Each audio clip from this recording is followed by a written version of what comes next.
So hello guys, in this video I am going to review about Redmi Note 11. I have been using this device for the past 20 days. Now let me share you what are the pros and cons I have found in this device. Before that, if you haven't subscribed to my channel, please do subscribe, and if you end up liking this video, please give a like to this video. So let's begin. So let's talk about the build quality. In the front you are getting a 6.43-inch display with a Gorilla Glass 3 protection. In the back you are getting a plastic bag with a matte finish.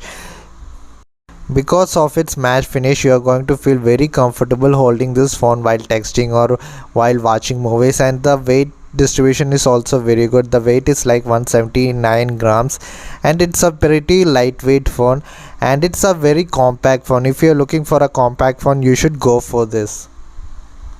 Now let's talk about the display quality. It has a 6.43 inches Full HD Super AMOLED display with 90Hz refresh rate. So they haven't compromised in the AMOLED display they are using in this device, because the display quality is really good and the colors are really vibrant, and whenever you are watching movies or watching YouTube, you will really feel that it's a good display. Now let's talk about the sound quality. It has a dual speaker. One speaker is at the top and the other speaker is at the bottom. The top speaker produces like 40% of the sound, and that bottom speaker produces like the 60% of the sound, but you will never notice while watching movies or YouTube videos in your device. And the sound quality is really good and it's loud too. Now let's talk about the performance of this device. It has a Snapdragon 680 processor, which is a 4G processor which is based on 6 nanometer, and the RAM is LPDDR4X. The one which I have is a 4GB RAM variant, and the storage type given is UFS 2.2 storage. Now let's talk about the processor. The Snapdragon 680 processor, it's not a very powerful processor, but it's a very battery efficient processor. Into day-to-day life you will not feel any lag, but if you are planning to buy a phone for only gaming, I would not suggest this phone, because you can play casual games like Temple Run, Death Trigger, Mini Miltia. That sort of games can be played easily in this device, but high-end games like Call of Duty, PUBG, that kind of games you can play in this device in a low settings, and you will not feel that good while playing in low settings. So I will not suggest this phone if you are planning to buy this device only for gaming. And in day-to-day usage you will not feel any lag in this device. Like if you are using Facebook, Instagram, Snapchat, Chrome, YouTube, you will not feel any lag in this device, I can guarantee you that. And with the 90Hz refresh rate, you will feel the display is very smooth and you will enjoy using this device if you are a normal user. And with the UFS 2.2 storage, the app loading time is very fast. Now let's talk about the RAM management. I have a 4GB RAM variant, and with the MIUI 13 in this device, the RAM management is not as aggressive as MIUI 12. So you can keep like 5 to 6 apps in the background.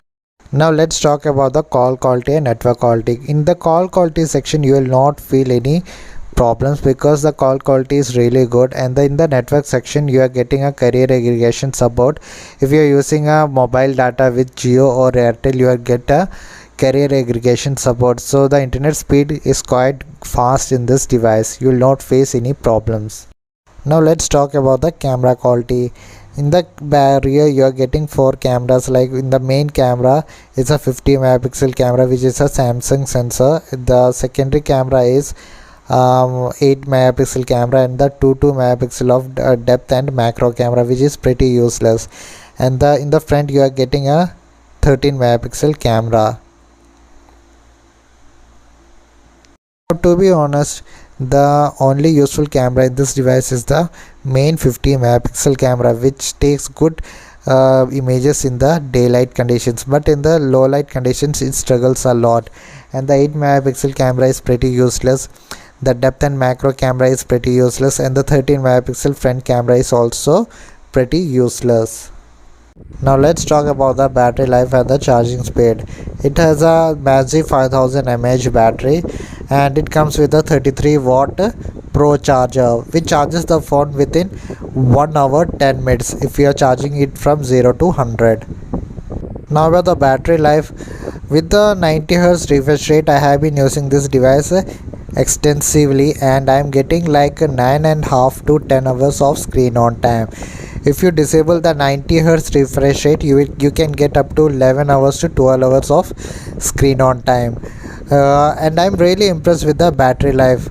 If you are planning to buy a phone with a good battery life, with a good AMOLED display, with a stereo speaker and a decent performance, you can go with this phone.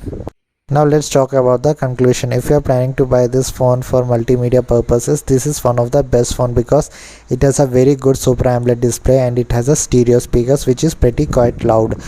And if you are planning to use this phone like for social media and YouTube and Chrome, you will not get disappointed because you will not feel any lag in this device. And for casual gaming it's also good, but for high-end gaming and video editing, you will not feel that great with this device because the performance is not that good while playing high-end games or video editing. But in day-to-day usage, you will not feel any lag or stutter.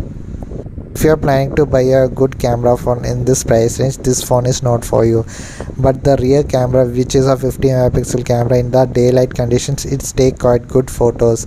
If you are taking daylight photos, this phone you can go for this phone, but in the low light conditions the camera struggles a lot.